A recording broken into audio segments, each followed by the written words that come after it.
Boom, hello and welcome to the Executive Protection Lifestyle Podcast, Season 3. With your host, Byron Rodgers. This podcast is dedicated to the executive protection practitioner, the private security professional. In this podcast, we're going to talk about the mental, emotional, psychological, physiological fitness that goes into being an efficient and effective executive protection agent. Whether you're in law enforcement, whether you're a mom that's looking at how to protect her children, or a father that's focused on how to protect his family, I believe this podcast has something for all of you. We might even get into some tales from the crypts of true Hollywood stories from time to time.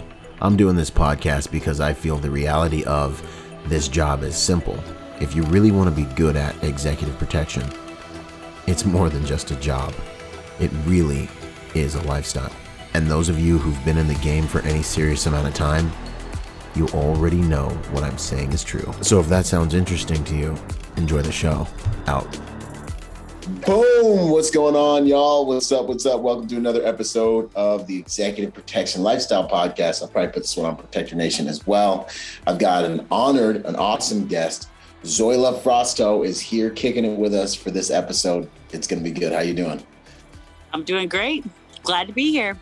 Yeah, no, me too. I am always looking for solid females in the EP game to talk about and just to get out there, because it's a demographic in our industry that might be underserved, so I'm always looking for international folks from over the pond, from across the pond. And I'm always looking for, people who are at the beginning of their career, people who are at the end of their career. This thing needs to cover everyone in this game. So it's an honor to definitely have you. And when I met you at this Protector Symposium 4.0, it was awesome training with you. I was very impressed, actually, with your skills. That it was, well, first, what would you say about Protector Symposium 4.0? What was that experience like for you?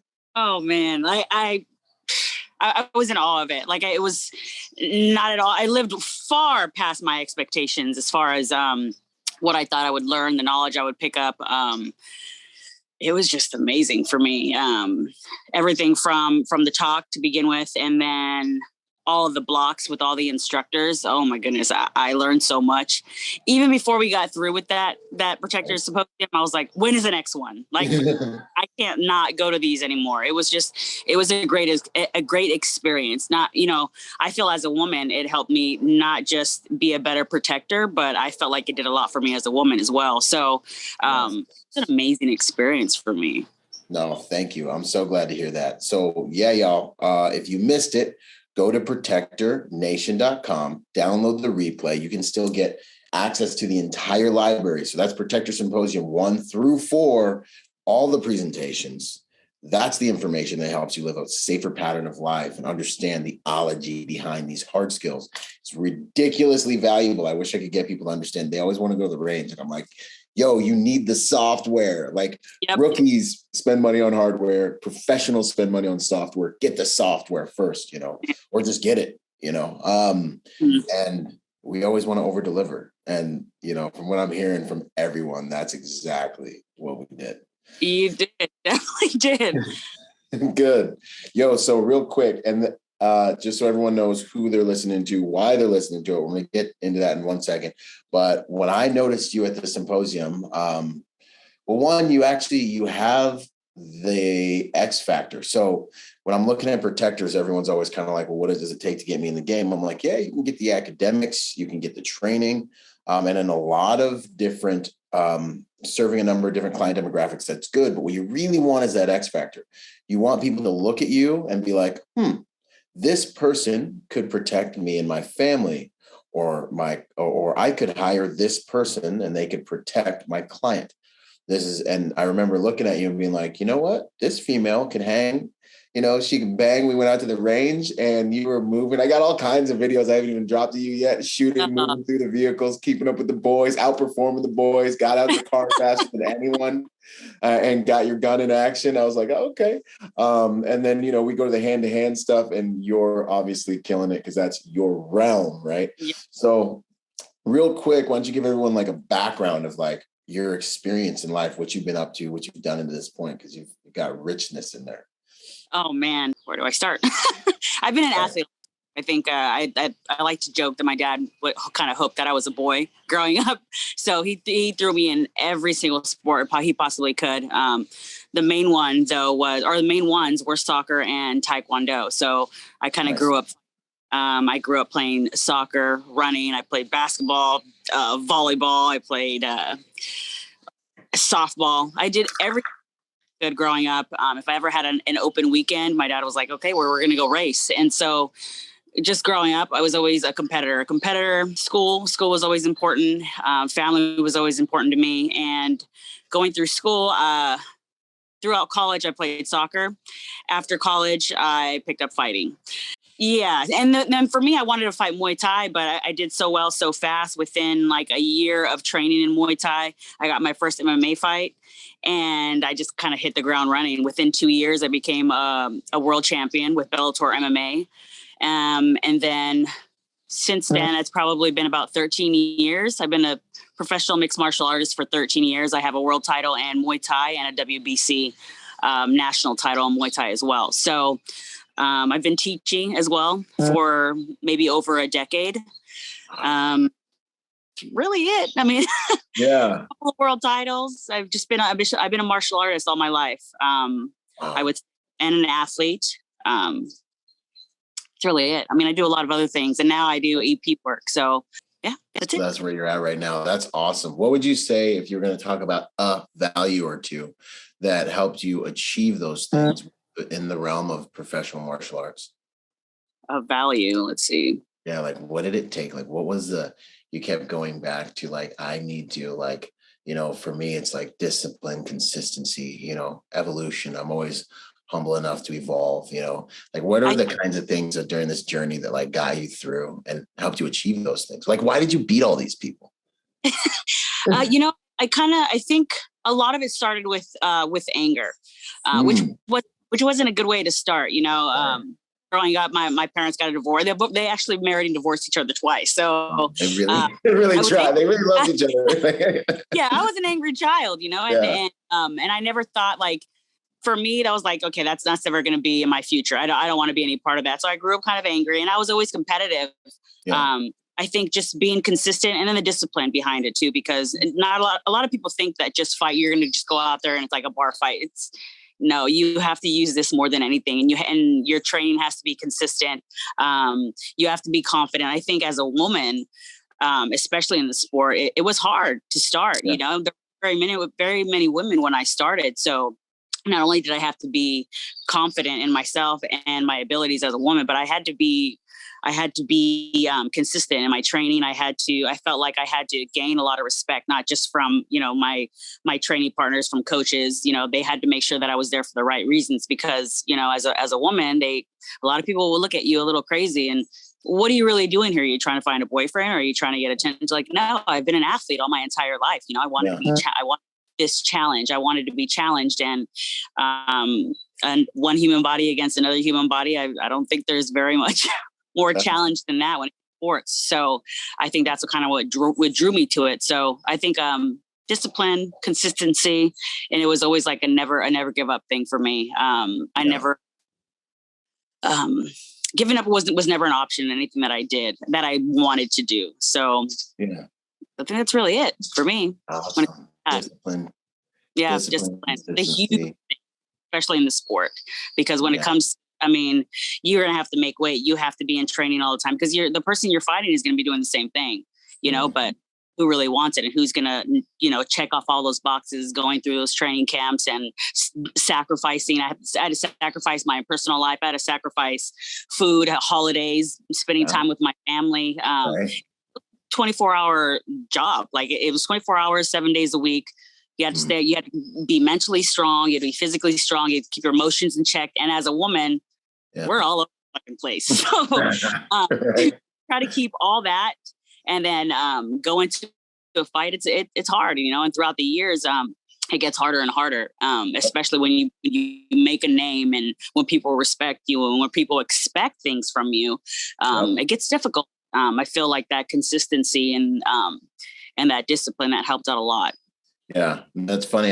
Dudes get scared to like start a journey. I'm like, dude, don't you realize the beginning of like white belt stage? is dope. You can suck, you lose all the time. Like, you're not a target, you're not a trophy that people are going after. Like, no one expects anything. Like, dude, being like the newbie is like carefree, you know, like just enjoy it while it lasts, you know. You don't want to stay there, but and the other thing, y'all listening, man, what you're listening to, everyone's always looking for these cheats and these hacks and these codes for success. Like, you just heard it. Like, discipline, consistency, resilience, you know, these are perseverance, right?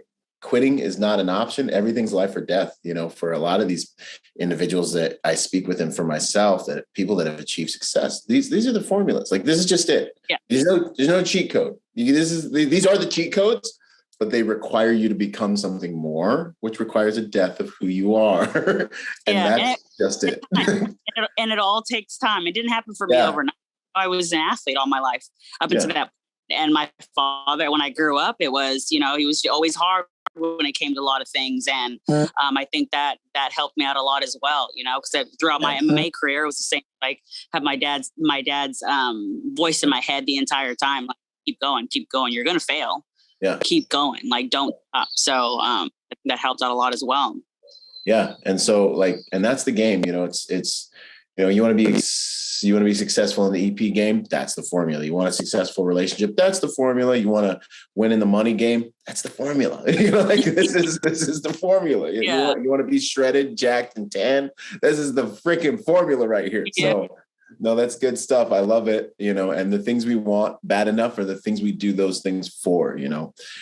So that's the real game. That's good stuff. So then you're into the EP game now.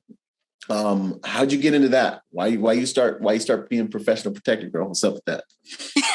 Okay. So that comes to that, growing up, all my family's in law enforcement. So, growing up, I kind of knew that I wanted to do something along those lines. I went to school for corrections and for criminal justice. And before I started fighting, that was what I was going to do, you know, and then fighting took off. Like, okay, I got to put a lot of time and energy into what I was doing and to have a successful career as a fighter. So I did that, but I always kind of had that in my head, like, okay, well, I can't fight forever, you know? So I have to figure out what I'm for my future. And going along, it was always like, okay, well, I'll one of these days I'll apply to being either a police officer or a correctional officer. I wanted to do something along those lines to protect people. And as soon as the pandemic hit, before the pandemic hit, I was working on a business plan to open up an academy. So I was going to, you know, teach. I wanted my own place. I wanted to teach Muay Thai and Jiu-Jitsu and have a little fitness center. And that was going to be my thing. But when the pandemic hit and I saw what was happening with gyms, I saw what was happening, you know, all over the world, I was like, that might not be a great investment at the time. So, and then I have coaches that are in the game or that were in the game. I have another coach that wanted to be a part of, you know, executive protection. So I had a lot of people around me in the mixed martial arts industry. There are, you know, and I didn't know this until I really started to dig into it. A lot of people in the mixed martial arts industry actually work in EP. Right. And one of the that I fought for, he was like, do you want to get into this? And I was like, and I started to do my research on executive protection. I'm like, actually, this doesn't seem like a bad idea. This would be something that would keep me on my toes. Yeah. That would, you know, and for me, I have to live a healthy lifestyle. Like, I have to live a healthy lifestyle on my toes. I want to, you know, always be ready for a fight, because especially nowadays with all the crazy shit going on, like I knew not just for myself, but for my family that I was going to have to be that person, you know? So, when I really started to look into it, and then the pandemic hit, and then, so there was no fighting. So without fighting, I really don't, you know, I mean, I still had a job. I work with my mother as well, doing tax prep, and I was teaching, but when all the gyms closed, you're not really teaching. So, I started to look into it, and when I started to research, I came across your videos, and I'm like, hey, he talks a lot about, you know, how to get into executive protection. And so I started to follow you. I started to follow Aaron Malden, Christian, there was a few other guys, and I just, I was like, okay, well, what do I got to do to get everything that I need? So I started to, build a resume, get all my credentials. I got my CCW. Well, first I got a guard card. I got an exposed firearms permit. I got my California CCW. And I just started taking a bunch of courses, and when I started to do that, it was like a little buzz in the industry from what I was told. And I started to get hit up by a couple of different companies. And they're like, you want to, I was like, yeah, I haven't put together a resume in 15 years, because all I've really been doing is fighting and taxes and teaching. But, it took me a good 2 weeks to put a resume together. But as soon as I did, it was just like, boom, offers started coming. And I was like, oh my God, okay, this is fucking happening. Yes. So I ended up getting on my first gig. And then, right after that, I went into something else, and I just kind of hit the ground running with it. It's been maybe less than a year, and it's a whole new world for me. My life flipped and changed, and now this is my actual priority. I haven't exactly retired as far as fighting goes, but right now, being a protector, working towards my future, and that's my priority, and I love it. So I'm really looking forward to holds when it comes to this. Heck yeah, that's what's up. No, I love it. I find with females getting into the game, sometimes it and I love what you said too. You were talking about, hey, for my family, I'm it. I am the protector. So this, it's so much more important. And professional protectors got to know, we do these things for money, but you don't turn this stuff off, man. We have the protector DNA. And this is 24/7, it's like that Rambo clip, you just can't turn it off, but you just shouldn't, unless you're in bed with your gat next to you, and you're like, okay, I'm going to sleep for a few hours. That's it. Even then you got systems protecting you. Anyways, but so that's beautiful what you said. And then I find with females getting into this game, sometimes it might take them a minute to find some traction, but once the big fish know there's a female who is professional and is capable, you get yanked up to high value contracts. You get pulled up really quick because everyone's looking for that female. Is that your experience? Pretty much. Yeah. And I had no idea. I was like, are there women in this? And I really didn't know until I started to really research. But as soon as I started to apply myself, they were right away. They're like, yeah, hell yeah. We need women. We need more women. And I was like, all right, I can do great at this. There are a lot of places that I can go and a lot of things that I can do with this. And I've been excited because I've met people all over the world now, and they're just like, can we take you? And I'm like, nah, not yet. Right. I'm working on something right now. I can't, not yet. But yeah, as soon as I started to apply myself, start taking courses in EP, and I just hit the ground running. And I have things, a lot that I can do. And I'm just kind of focusing on getting that experience, training as much as I possibly can, learning as much as I can, trying to make the least amount of mistakes that I can. But, you're going to run into that in this game. Yeah. And I think in knowing all that, having the confidence to go through that, and just being determined, trying to stay consistent, the same things that I use in mixed martial arts, I'm using in executive protection, and it's helping a hell of a whole lot. And I'm excited, man. I'm excited to do it. Awesome. No, that's so beautiful. The game right now is so expansive. There's so much more opportunity. Good quality manpower is in demand. It's in demand. If you guys are listening to this, go to my website, bravoresearchgroup.com, and fill out a form and get on my roster, because we got to find good people. Good manpower is in demand. So it's like, for all y'all listening, this is the best time I've ever seen to get into the executive protection industry. We are that Forbes report where they were talking about, the EP industry is going to double in the next decade. That was before the pandemic and before everyone got scared. Now it's going to probably quadruple legitimately, and robots aren't replacing us anytime soon. all your VIP families all know they need to protect their assets. Corporations are like, we need a security department. Like this stuff, there's new client demographics popping up every 10 minutes. You got, place of worship, you got the green rush, you got Bitcoin, like there's crypto, millionaires, there's YouTube and social media people that need protection. Like it's just, if you're ever like considering it, this is the time to take action. And if you're thinking about taking action, join me for training day and join us at the League of Executive Protection Specialists. Are you in my program? I've signed up. I haven't got around to anything. I've been so busy with work. Like I've just been going to training here and there, but that was definitely on the list. So good. But with the time that I have, it's been nearly impossible to. I'm like here I'm here visiting my family now. I don't have a family of my own, but I have like nephews and nieces and stuff like that. So I come and visit my family when I'm off of work because I don't get any time. I'm not even really home most of the time. I have people watching my place, and I just come straight to my family and see them. Yep. So I try. I'm trying, but at the moment, I'm focused on work and trying to get as much as I can with that as far as experience goes. 100%. No, I dig it. And the reality is anyone who's good at what they do right now, totally slammed in this game right now. My God. It's like, I can't even breathe. Like you saw me at the beginning of our interview. I'm like, trying to deal with like, I don't even know. I have no idea how you have time to do this. I'm like, I'm a little fish in this big pond.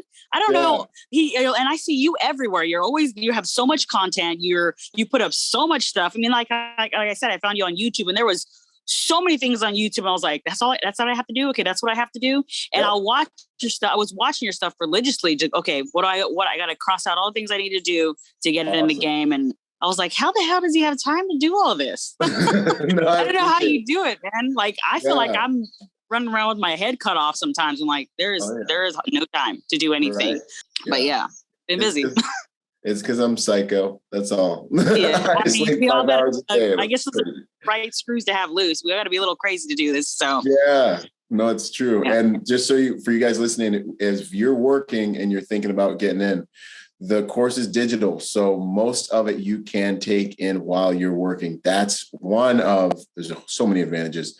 And it's not just a training, EPL, Training Day and the League of Executive Protection Specialists is an ecosystem to help you achieve success in this game. I coach with you guys every 2 weeks. I have meetings like this with you guys. We do one-on-ones. Like there's so much stuff in there that's going to take you to the next level. So plug for me because of my podcast. Boom. Yeah. It's good. All right. So martial arts, females in martial arts, is there and then we'll start talking more about, your industry experience again too. Is there like an art you would say females should look into, or is it like just start fighting? Is it like, how would you approach that if a female's like, hey, I want to learn how to protect myself or how to protect others with the hand-to-hand aspect? What would you suggest? The two main ones that I would suggest are Muay Thai, because you're going to, as far as the women go, where, our bottom half are going to be our strongest point. So I would learn how to kick. Muay Thai and Brazilian Jiu-Jitsu, because when it comes to Brazilian Jiu-Jitsu getting on the ground, I mean, you're gonna have a fight there when it comes to being a woman, and that sport was made for, the smaller athlete, the smaller person, to get out of position or to just put somebody to sleep or hurt somebody. So I would say Muay Thai and Brazilian Jiu-Jitsu. So I would say to just jump into both. For me, I've been doing it for a very long time, and I still feel like as a woman, I have to continue to keep that up because, anytime we come across anybody that's going to attack us, it's going to be a man. It's going to be bigger, stronger, fat. You guys have so many more advantages, and people don't understand this. Like, but you can protect yourself. You've been fighting for years. I'm like, yeah, but I understand that I'm a woman, and that's the reasons for me. That's why I carry a gun, because, if that can't get me out of it, then, I have something that can. So, but I would say Muay Thai and Brazilian Jiu-Jitsu, those two combined, because, you have a fight starts standing, and, a fight always goes to the ground most of the time too. So Muay Thai and Brazilian Jiu-Jitsu, and to take advantage of what our God-given gifts, which were our legs. They're always going to be the strongest thing that we have on us. So use that lower half as much as possible as a woman. That's huge. No, I love everything about that. And you can practice these things at speed. Like you can get good reps that actually give you some type of, like, you get a lot of fight IQ by being able to practice these things. There's no theory, this is like, yo, did that work against another human today? We're going to do simulated murder on each other. And we're going to see what works and what doesn't work, Yeah. But, and two, you have to find a good gym with good coaches and good training partners, because you can do like what we call a sparring, and you can do that either standing up or on the ground, but you need somebody that's going to give you a realistic view of what to do and how to do it. But you don't want to be, overpowered by some guy with a huge ego. You have to, as a woman, you have to be able to work through problems. So, good gym, Muay Thai, Brazilian Jiu-Jitsu, especially for little girls. I would say to start them young, even if they're not going to be a protector. I would say every little girl needs a little bit of Muay Thai and a little bit of Jiu-Jitsu just to protect themselves, or to give them that, especially for confidence. I think as a little girl growing up, that gave me a world of confidence, is, doing anything striking and anything on the ground. Yeah, I love that. And then the ultimate equalizer, weapons. Guns. Exactly. And I was so happy when I saw you shooting and moving, and I was like, yes. Because, sometimes full disclosure, you see people on the range. Sometimes I meet influencers on the range and females on the range, and I'm always pulling for them. I'm like, come on, like, be legit. Yeah. And then I'm so happy when I'm like, good, you're legit. Because you don't want to be the one guy, like, even being a black guy on the range, it's like, oh, hey, here I am, the only black guy here. Like, let me be legit. It's like, here you are. The only females there. I'm like, just represent for your demographic, and you did. Yeah. That was the thing. As soon as I started to get into like stuff with firearms, I knew that I had to be good at it. I'm still not great. It's only been a few years. I'm learning as much as I possibly can, and I'm doing as much as I can with it. But I need that same mentality, as far as like the whole mixed martial arts portion goes, and being able to protect myself and my family. That more than anything is what gets me going. I was like, okay, well, if I was in this situation and I was the only one with the weapon, I have my family, I need to be able to protect them, So I think that's my driving force when it comes to being able to use a firearm and train. 100%. No, I dig it. Now, as a female, how do you carry? Because this is like a thing I can't really, talk on.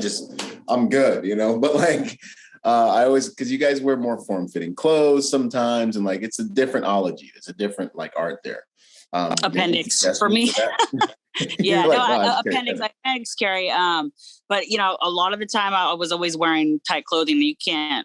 I mean, it's hard to conceal that everywhere. It's either that or I have a sling bag. But a lot of the time it's appendix, depending on what I'm wearing.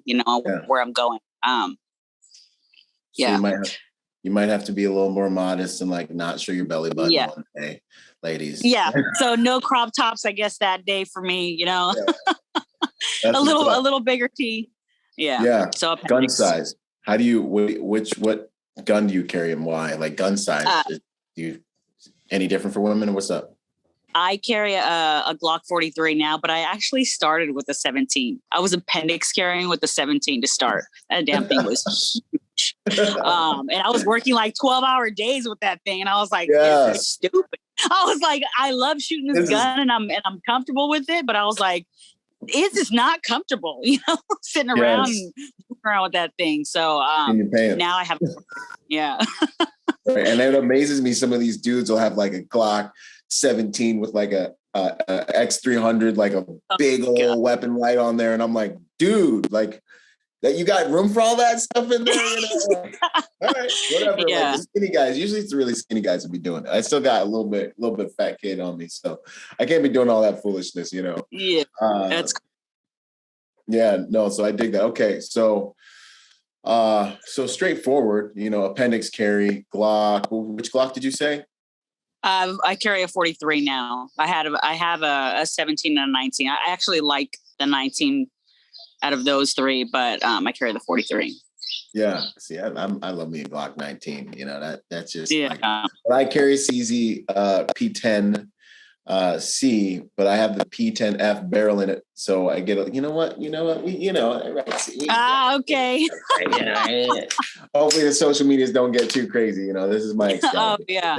XC weapon light. Because it fits. Yeah. But boom, that's my EDC. I know y'all are gonna ask me in the comments. Yo, comment below what you guys carry. That'll be good to have that conversation as well. Yeah. So. Have you ran into anything weird with vaccines in the EP game? Like, what's been your experience with that? That's always good to get an update on. A lot of gigs are now requiring it, or in order to work certain gigs, it's required. Luckily for me, the one that I'm on, it's not yet. But as far as traveling international, it might look like it's going to happen, and it sucks, man. It really sucks. It's not something that I ever wanted to do. Right. And I'm still completely against it, but it's something that a lot of us are running into now. Yeah, it's very interesting. And I feel fortunate, that I'm at a place in my career where I can kind of like choose the clientele I get in bed with, as you guys are building your careers, one huge thing to look for. Remember, when you're in an interview, they're interviewing you, but you're always interviewing them as well at the same time. You're deciding if you want to get in bed with these people for life, you want to protect these people for life. It's huge things. Do your values align? It's so much easier to do this work when you're in a place where you're like, you know what? I'm all about this brand. I'm all about these people, and try to find places where your values align. Fortunately, I have a couple clients that are their values aligned to where they're like, no, we're not doing that. So I have been able to move around it. I've heard some details, they're like, if you've been vaccinated, there's the door. Oh, wow. Crazy. Really? Yeah. God. I've seen the opposite happen. And then obviously, I have other contracts where they're like, we only want vaccinated guys. So, they better have a card, so it's all out there. But I would say the consistency now is definitely leaning towards, guys are kind of having to take that jab possibly. And that's a personal decision right there, boy. That's quite a decision. Yeah, that's difficult. That's a difficult thing to do, especially being a woman and not knowing what's to follow with that. I haven't had my own kids yet. So I'm like, I don't know about like, that's my main reason. I'm like, I don't want to take that away from myself just yet, so that was my main thing behind it. And I don't want to be forced to do anything. So I've never been that type of person to be like, you have to do this. No, fuck you. I'll do what I want. Yeah. And the answer, y'all, especially y'all listening, the answer is more options. Get your name out there, get yourself exposure to more clients, get yourself exposure to more families, get yourself exposure to more options. So you have options if you do find yourself in that position, and the options are there. It's just a matter of getting the marketplace to react to you and making those relationships. How do you make relationships? The things you mentioned in the beginning. You started getting a lot of training. You started getting out there. EP Forum we got coming up in December. I don't know when this is going to air, but going to events like the Close Protection Conference, the EP Forum, get in the room with people who are big in the game. People that go to those events spend money to go there because they're dead serious about their careers. Usually they're decision makers, company owners, and market yourself at these events, stuff that we train you in at my school. But, just being at the range, like those relationships you made during the symposium. My God. Yeah. So many. I mean, as far as that goes, like when I took my first EP course in Miami, like I've met so many people with the training that I put in. And yeah, I'm paying money for these things. I'm paying a lot. I'm investing a lot when it comes to that, but I'm getting that back pretty fast too, because when I do work, it's. I mean, I've made more, the last 6 months than I have in a few years of fighting. So it pays off. And it's well worth it, and it's a write-off. So it works. It works. 100%. People don't realize, they're like, well, I'm working. Why would I stop working and do that? Listen, business is the commerce of relationships. The opportunities that come in and out of your life, everything is going to come through your life through relationships. That's the ultimate equity. Your paycheck is cool, but if you want to elevate your game and elevate your exposure, relationships, it's not about who you know, it's about who knows you. These are the social dynamics, the hidden art of success in our industry. I love talking about it. I'll be presenting on that at the EP Forum. Y'all get your tickets, Vegas, December, coming up. There. Yeah. Awesome. Yeah, I'm going to the close protection. I'm going to that, and then I saw you were going to be there as well, and I was like, oh hell yeah! Why would I not do that? Like, and it's my birthday, so I'm like, okay, yeah, I'll go to Vegas and do that. Hell yeah! Yeah. Suffer, that's so cool. It's whatever. Right? That's awesome. That's gonna be good. It's gonna be good to shake your hand and introduce you to a bunch of people, because that's why whenever I have good people in the room around me, I'll be like, yo, you need to know who this is. So we're going to do the networking thing 100%. That's awesome. Females in the industry. So has there been anything, like, what's it been like being a female EP agent?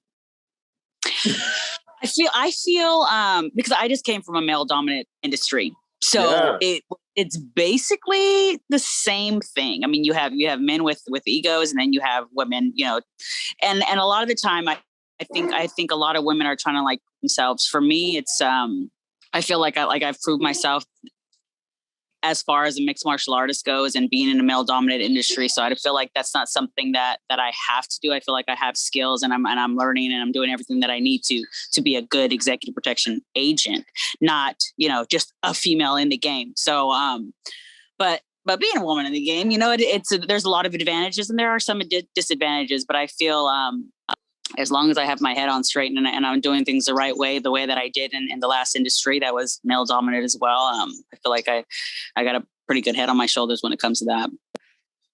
Awesome. No, I think that's really the main thing, like, I feel like, I'd say I've gotten feedback that some females have ran into, issues that are organic to the masculine feminine interactions, what you could be experiencing, in a male dominated industry. But I definitely believe that you've got an edge with regards to that, because you've come from a male dominated industry. But as an employer, I would say the main thing, the main thing that we're looking for, I think thing that the people that really, really kill it, the females that kill it, are the ones that are just like, I'm going to remain professional.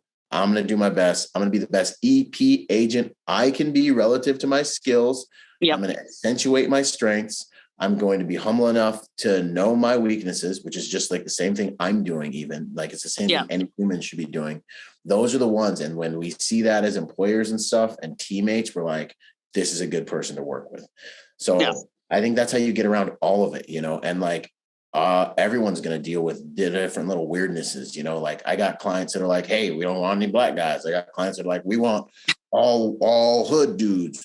I want purple agents. I want all 3-legged midgets. I mean, like clients, all these different things in this industry. So it's like taking nothing personal, make yourself the best you can be, keep your nose clean, don't get caught up in drama, and make money. And for women, that could be very hard. And it's like, come on. Just if you carry yourself with respect, and you're not looking for attention, you're not looking for handouts, and especially being a woman, it's so hard to explain that sometimes. It's like, but coming up in the mixed martial arts industry, it's like, it's changed because women are out there looking for attention. They're not out there looking for respect. And I feel like, growing up, and my dad teaching me that, you gain respect. Don't look for attention, gain respect in everything you do. And I feel, doing that in mixed martial arts, I've just carried that over into the EP industry. And I feel like that's done a lot for me. Like, people know that I'm serious. I'm not here to, pick up boys. I'm not here to try to be the best, I don't know, IG model, or I don't know, whatever it is that a lot of women do nowadays. I'm here to gain respect, and I think that's big. That's big when it comes to being a woman in the industry. I am literally You just gave me the title for this episode. Yeah, no, that is really, really, really, really powerful for just females in general. Just because, obviously, men have their things they have to deal with, but for the female form, I think that's huge. Gain respect rather than attention. Yeah, you got to earn that respect. And especially coming into any combatives centric realm where men have the physical advantages. Like, we're all looking at you and we're like, what you going to be about, and some dudes want. Exactly. Yep. Exactly. And some dudes are like, hey, hopefully she's solid and she's respectable. Some dudes are hunting. It's part of the organic masculine experience. We are always hunting. We want to perpetuate our genes. That's what we're designed to do. It doesn't make you evil, but you need to manage your biology. And then there's the other side of it. It's like, all right, well, I really hope that this chick is legit, so that you're going to run into all these all the time. And then they flip all the time. Sometimes they start over here and then they move over here and then they move over there. You know what I mean? So and manage it. And it's hard to deal with a lot of the time too, especially being a woman, and for me in both industries, I was like, okay, they're giving you a lot of attention, but go off of respect. Right. You don't want to jump into the wrong things or how they say, you don't want to shit where you eat either. So, yes. And the only way you're going to gain respect is to not take that jump, I mean, shit happens, I've been single for a long ass time. So it's like, I'll every now and then it's like, I'm like, no, you're like, maybe different, different industry. No, it's not good enough. That's not the way I want things to be, and I feel like I've done a good job at staying away from the shit that's going to get me in trouble or when it comes to attention. And, I'm making a pretty good living now. And I don't want to ruin that. I don't want to ruin my reputation either, right. I feel like I did a good job of that in the mixed martial arts industry. And I feel like, I'm doing it here now. So gain respect, women. Don't be known as that one that's trying to get ahead by doing stupid shit and stroking the wrong fucking people. Okay. Stroking the wrong. I love it. Well put. No, that's good. That's so, there's so much gold there, and I hope it's hitting home with everybody. And this is what we're looking for when we're bringing female agents on. We're like, is this going to cause a lot of drama? Because a female is an extremely powerful force in any social structure, especially a masculine centric social structure. Oh yeah. That female can either can almost inevitably add a degree of fracture or competition within the masculine form. It's like, so if she can handle herself like a professional and cut that stuff off at the head, like, she's totally a value add, because the reality is you guys can do things we can't do. You can go places we can't do. We need females on our teams. So this is how we execute the integration effectively. Yeah. And you need to be able to trust them as well. I feel that's huge, that they're there for the right reasons. Really, when it comes to that, I believe. Yeah, it goes right back to what you were saying about success in the martial arts industry. You're like, they got to know that I'm here for the right reasons. I got to prove that I'm here for the right reasons, Exactly. And it was exactly that. And I felt like it took me a long time to gain that respect, but I got it. And now it's like, okay, I love that feeling a lot more than, oh, you're beautiful, you're talented, you're this, you're that. Well, no, but my values lie in who I am as a mixed martial artist and what I'm capable, of doing and what I've done and my ability. Like, that means more to me than, oh, you're beautiful. I mean, I don't know. There's a lot of different things that I've heard. I'm like, none of that shit means anything to me. Okay, you're a fantastic athlete. You've been success. There you go. Like, that's what I want. Your abilities. Like, oh my God. Okay, thank you. Yes, I'll agree with that. But when it comes to all that other shit, no. Don't even come around me with that. That's awesome. Don't come with me that bullshit. Like, yes, I'm my job. Yes, I'm great at what I do. Thank you. Yeah, I dig it. What's the hardest lesson you've learned in the EP game? Working with the team is different for me. Even though I've had like teams as far as mixed martial arts goes, that's different, because in mixed martial arts, it's your job. You're the boss. Yeah. You by yourself, you go in there by yourself, you perform by yourself, but as far as a team goes with a lot of people, it's different, especially when there's men and women. I'm not used to I'm not used to being told what to do. So when I'm being told to do in a certain way, it's being a strong woman. That's a little hard. You know, I have coaches that it was hard for me to listen to, unless if they were like yelling and screaming at me. I'm like, okay, you can say it in a nice way, you know. Respect. So, put some respect yeah, on it. exactly. It was like, you can say anything. You just got to say it right.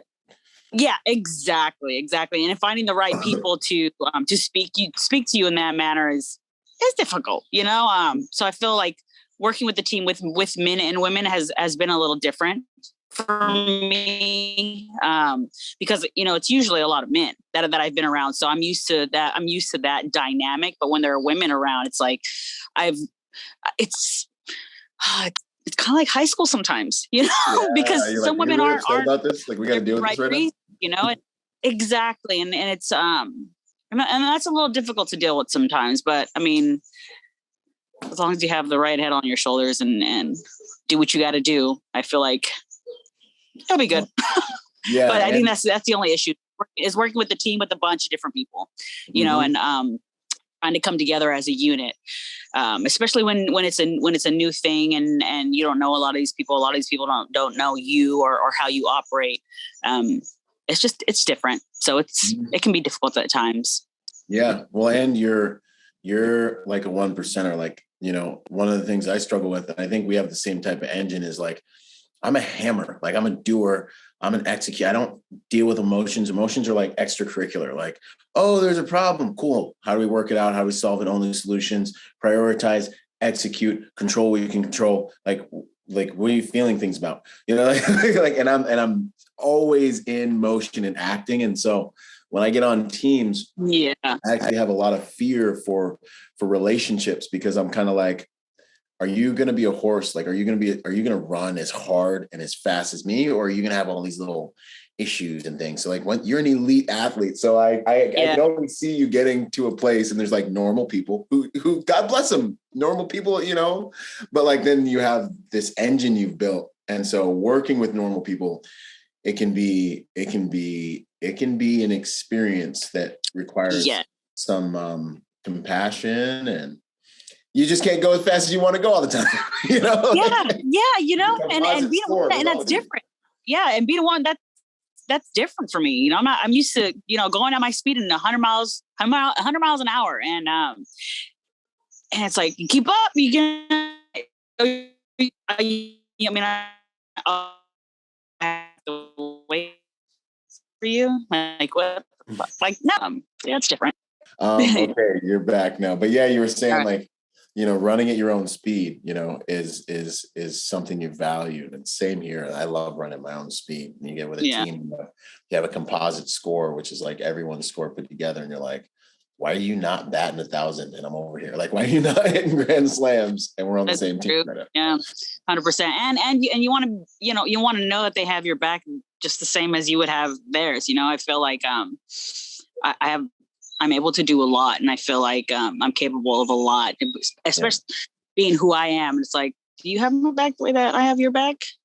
Kind of doesn't feel like you do, you know. So it's like it's hard to be team with certain people like that, you know. And I feel in this industry, you kind of have to have trust in your team, the people that you work with, to be safe, you know. That's a huge one.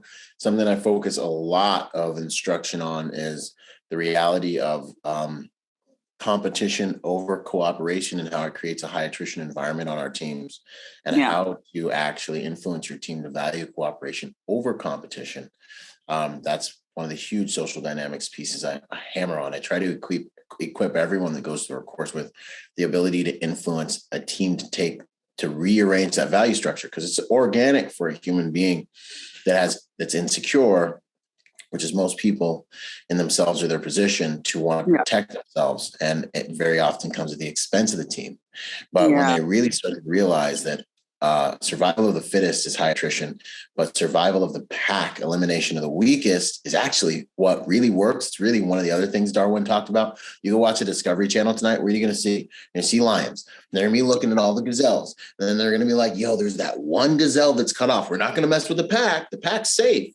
But there's that one, and that's the one they go after. And that's what happens. But people fraction when they can't present a unified front and cover each other's backs, and we start separating and trying to get points for ourselves and look good for ourselves or throwing people under the bus, you're weaker as a unit. They do. You're weaker as a unit, and then the carnage starts. You guys are fighting each other, and then you're fighting, you know, the house staff, the nanny mafia, the driver, like social dynamics start going crazy. People don't realize, man, there's levels to this stuff, and you can get lost in the wash real quick.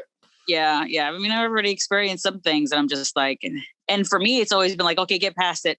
So with something like that, it was like, okay, well, something bad happened. You're getting, I wouldn't say orders, but you're getting told to do one thing, and then somebody does something else, and then you go and you do what that one person tells you to do. Mm-hmm. And then your boss comes back and be like, what the hell are you doing? It's like, well, I was told. And then it's like, okay, I don't want to throw anybody under the bus, but this is what I was told. Well, I need the exact explanation of what happened. And then for me, I was just, you know what? Fuck it all. I'll take all the blame for everything because I don't want to throw people under the bus because that's what it seems like I'm fucking doing.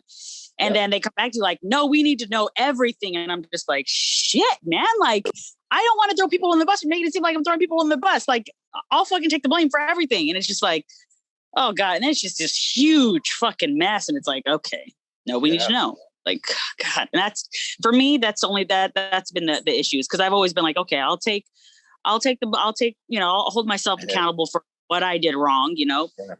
But it's difficult. It's that's the only thing I think as far as team goes. It's like, what do you really want me to do? That's the entry point. And that, what do you want me to do? And you guys need to agree on that before you're in that situation.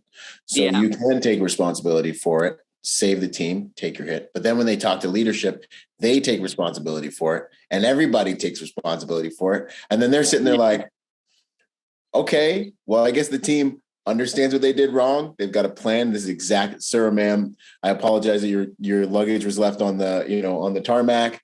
Byron put out a new SOP to make sure it won't ever happen again. You know, I take full responsibility for it, you know, boom, boom, boom. And everyone has that. And when everyone has that, leadership tends to be like, and then they talk to Byron, hey, sir, ma'am, I apologize. I take full responsibility for that mistake earlier today. Without a new SOP, everyone will be on the same page. By the end of business, this will never happen again. And everyone does that. Then they're kind of like, okay, well, I guess they've learned from it. They all take responsibility for it. And hopefully no one gets thrown under the bus. But sometimes you got those employers that want blood, and that's something else you got to deal with. That's a whole other podcast. Yeah. But, I mean, but as far as like some of those things that have happened, I do have leadership that are pretty good with that. And, you know, after the dust settles, they figure everything out. So it's like, okay, everything's cool. But at first it's just like, I'm not used to all this, like being told what to do. And it's completely different from one side to another. And then I fuck up and then it's my problem. And I'm just like, okay, well, I'll do it. I'll take it. Even though I'm told so many different things, you know? But I mean, when it comes to good leadership, at least there's that, you know, but at first it's hard to deal with at times, you know? Well, and you know, and kind of, we'll get into the closing questions here in a second, but that is, man, I know so many guys that are legit dudes that I'd go to war with right now. I'd stack up on a house with right now. We could take over the world. But this EP game, I've seen them lose because they didn't understand the social dynamics of the game. What you're talking about right now has sent more guys home and ended their paychecks because they didn't know how to navigate that part effectively. Dudes that can protect better than me lose because of understanding these social dynamics, man. And so that's why I'm writing a book about it. And so what you're talking about is so real. You know, we can have all the hard skills you get in here, but this social aspect is so huge. You still there? Yeah. And now I understand. And then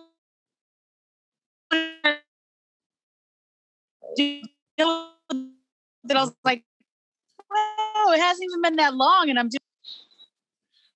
Oh, okay. You're back. What were you saying? I don't even. I'm like, where did you lose me? No, I said I was like, I'm happy that I had that experience already as far as the game goes, because, that is actually a part of the experience, so I'm glad to have that on my belt now. Awesome. No, it's meaningful. What do you want next? What do you want for your career? Where's the true north, or are you just taking it all in? I'm really taking it all in at the moment. I feel like to do what I want to do with this, I have to just get as much experience as I possibly can. So that's what I'm doing at the moment, trying to learn as much as I possibly can about every position, about where I'm going and what I'm doing and the people that I'm working with. I mean, I like close protection. So that I do for protection. That's something that I really like the idea of, just being a straight covert protection agent, and I've done a little bit, but I would like to do that full time. A lot of the jobs right now are just RST, and then there's some protection, but I want to be able to do that close post protection, and actually be on a body and not just, a residence here and there. So I feel like that's something that's more my calling than, just protecting a residence. I feel like I have more skills and I can take on more responsibility, and that's something that I really want to do. And not only that, but I can't do this forever too, right. So I can't be a 67-year-old woman and a close protection agent. It's not something that I can do. I feel like right now, while I'm able to, I feel like that's something that I can do as far as moving around with the types of people that I can. I would grade around kids, women, like certain men. Certain men. I love that. But that's men. But at the moment, just gaining as much experience as I possibly can, learning as much as I possibly can, training as much as I can. That's it really for me. And you have some experience with the covert protection side of things. How do you like that? I love it. It's completely different than being out there and seeing, and which is different for me from the industry that I just came in, because you're in the spotlight the entire time, and this is, you're hidden, you're in the dark. You're out there looking for things that could go wrong or that might go wrong. And I love that aspect more than, being out there and being in executive protection and being seen. I like being hidden. It's kind of like undercover. You feel like that special agent. Yeah, and I love that idea. I mean, it's great. You just blend in and be normal. Just be yourself, really. Heck yeah. Awesome. That's what's up. Well, I'm sure this will get the phone's ringing and you'll have even more decisions to make. So good decisions. What about, let's see, favorite quote, mantra, anything like that? Oh man. So many. There are. And I mean, I grew up an athlete, so I have all of them. But for me, it was always just live your day like it's your last. With everything that you do, as far as I go, is always like with sports, with family, with the job that I'm a part of, just live every day like it's your last. And so I'm always, protecting my family. I'm always, when it comes to my job, I'm doing that. I'm just doing everything to the best of my ability. And I feel like if I do that day after day, that good things will come, and they have been. So live every day like it's your last. Outstanding. What is it all for? How do you want to be remembered after this life? What's it all been for, girl? Damn, like all the good questions. I'm like, I just want to be remembered as being that a great human being. I want people to smile when they think of me, but the day that I'm gone. I feel like I've built something as far as the mixed martial arts portion goes. And I'm always hearing like, oh, you're a veteran. Oh, you're a pioneer. Oh, you made a way. And I'm like, and I like that. That's amazing to me. Like, I want to be able to do that as far as this next industry goes, and on top of that being, a woman of faith and not only that, but with my family, when people hear about me, they're like, oh yeah, she was all about her family. She was all about being successful for them and doing a lot for them. So, I mean, there's a lot to that, I guess, but more than anything, just being a good woman, a good person, and somebody to remember. Someone worth remembering. Heck yeah. Yep. I love it. Those are all good things. Those are amazing things. I'm sure you've already accomplished so much. So that is fantastic. Where can people find you? What are you up to these days? Where can people find you?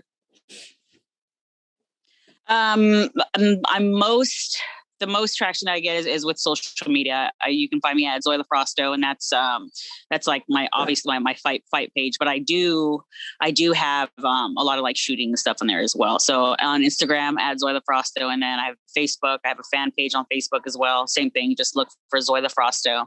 I have Twitter. I'm not that active on it. LinkedIn. I'm on LinkedIn as well. That's obviously the whole protection portion of what I do. I have a lot of information on there as well. I had a website, but I took that down. So I probably get back on that again when I have time. But other than that, mostly just Instagram is where I get a lot of traction. But like I said, a lot of that stuff is the mixed martial arts portion of my life, and a lot of shooting now too. So yeah. That's awesome. And I'll get those links. They'll be in the show notes so everyone can follow you and check it out. And thank you. Thanks so much for the time. Thanks for your contributions to the game. Thanks for being you, doing the things you're doing. I can't wait to shake your hand and see you again at this EP forum, and hopefully the next Protector Symposium 5.0, which I'm already building. It's going to be so amazing. Of course. I got to know the day as soon as it comes out, because I'll be sending everybody there. You have to go. Like the people that I know that want to either get into the industry and that I talk to about it, they're like, when is it? I'm like, as soon as it comes out, I'll let you know. But, and thank you. Like I said, like as soon as I started to do my research on how to get into the game and what to do, like you were one of the big ones that popped up, and I followed a lot of what you said, and here I am. Like it's a completely different life. Like when I did my research, it was a couple of years ago. And now at this point in time, it's up now. I've been working in the industry for a little less than a year. And like I said, like I've made more money this year, and it hasn't even been a year yet, than I have for many years doing what I did. But then again, I wasn't doing that for money. It was more the journey. It was more to build for myself. But I'm doing well now, and thank you for contributing to that, even though you didn't know. But your videos that helped an awful lot. So thank you. That means the world. And honestly, that's exactly why I create them, to have an impact and to help people that are on their journey understand what it takes to win at this game, to be where you're at now. So that puts fuel in my tank. That is exactly what I want to hear people say, about the stuff that I work really hard to create, so you're doing it, man. You're doing it. I don't know how the hell you do it, but damn, it's great, and it's very helpful. So for anybody that's looking for it, go to your page and you have stuff there from years. You have so much content. I'm like, I can continue to learn like for a long time to keep this stuff. And it was super helpful. The symposium, like anything that you do now, I'm like, what's next? Where is he going to be? What's going to happen? Like, cause you're going to gain so much, like after leaving that symposium, I was like, I'm a different human being. Like, when is the next one? Like I have to continue to, to apply myself to these things and continue to hit the ground running and grab as much experience as I possibly can. So thank you again. Yeah, no, thank you so much. And y'all go to protectornation.com and download the videos and watch that event. You'll learn so much. I always aim to try and over deliver. So it's like, so to hear that response, and you were a different person, like real quick before we end this, there was a moment at the end of the symposium where I'm standing there and I'm looking out at the crowd and all the patrons, everyone's sitting there looking at me, and everyone's all kind of banged up, and they all have their like just battles, from just being rained on and training in the grass, and Tony in his monster factory breaking everybody up, and everyone's kind of banged up. But I look in their eyes and everyone is glowing. They look like they've been reborn. There's so much to be said for that synergy of different modalities and all that you get with that package and that structure. And I was like, this is what it's all about. Look at this. What? And it definitely, even for me, being a competitor all my life and then going through that, like I got a lot out of that. Like, I'm sure one of these days I'll come out with the story, but I've gone through a lot, before I started doing all of this. And there was a point in time in one of those blocks that I was like, I didn't know I was going to be able to get through it. And I did. And that's why it meant a lot to me to actually get through all of that. And I'm grateful, man. It was a great experience for me. So yes, I'm excited for the next one. Heck yeah. Yeah. No, that there's an empowerment that happens. That happens with a lot of the modalities and the quality of those instructors and those experiences that happens. I had guys that there were even dudes that were overweight that were pushing through the training, and they were reborn. They're like, I need to do this. I need to get better. I need to and they were reborn, and they're empowered, and you get perspective. You understand what you can and can't do and all that stuff. But there's just something special that happens, where, or you work through things. We saw people working through things, that blockages they had. Even, one of the females that was training it, the instructor was like, wake up, boom. And she had to realize, like, wait, like I need to defend myself. Yeah, no, that's what we're doing. I'm teaching you to defend yourself. You're in a fight right now. And it was so empowering, for her, and we could talk about that forever. I'm getting chills even just thinking about it. Me too, especially being a woman in that position. I'm like, there's a lot, and a lot of women are just, they'll shy away from it because it's like, I can't do that. I'm not confident. That's how you build. You have to jump. You have to jump into it. The only way that you're going to make yourself stronger mentally and physically and emotionally, because we're emotional creatures as women. You have to apply yourself. You have to just do it. Don't think, just do, and then find a way. Always continue to find a way. Yeah, you'll find your way to the surface. You just got to keep on. Exactly. If you can't do it for yourself, do it for somebody that you love. Do it for your kids. Do it for something that's going to drive you to that point. But I feel like it's huge for a lot of women, and I was happy to see some women there, but I would love to see a lot more. I feel like that's really important, not just for them to be a protector, but because women, I believe, need this type of stuff, and so hopefully, we can make it happen and get a lot more women out there.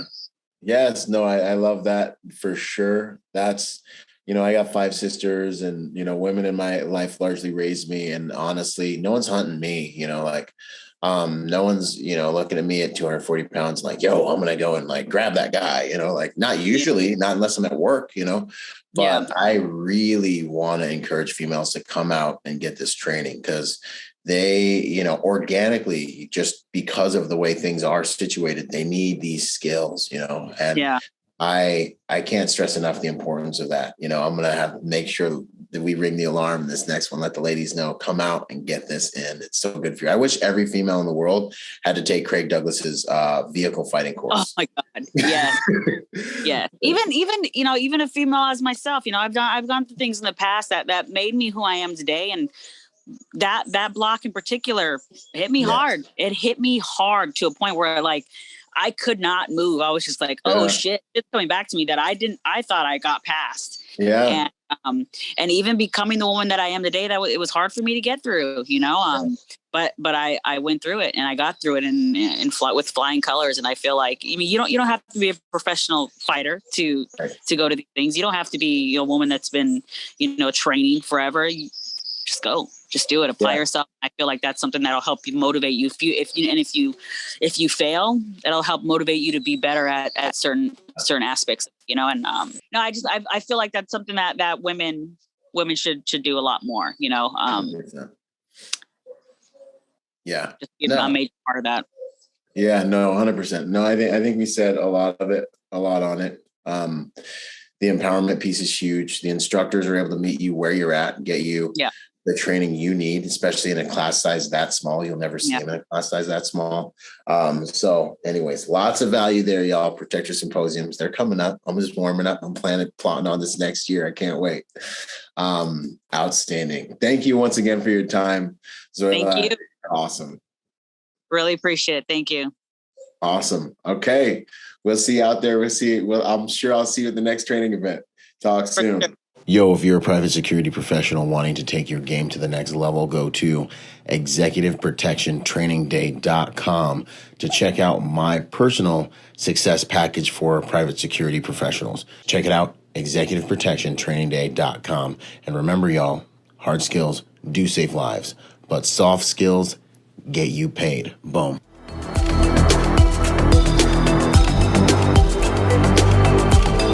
Boom. And to support this podcast, go to executiveprotectionlifestyle.com.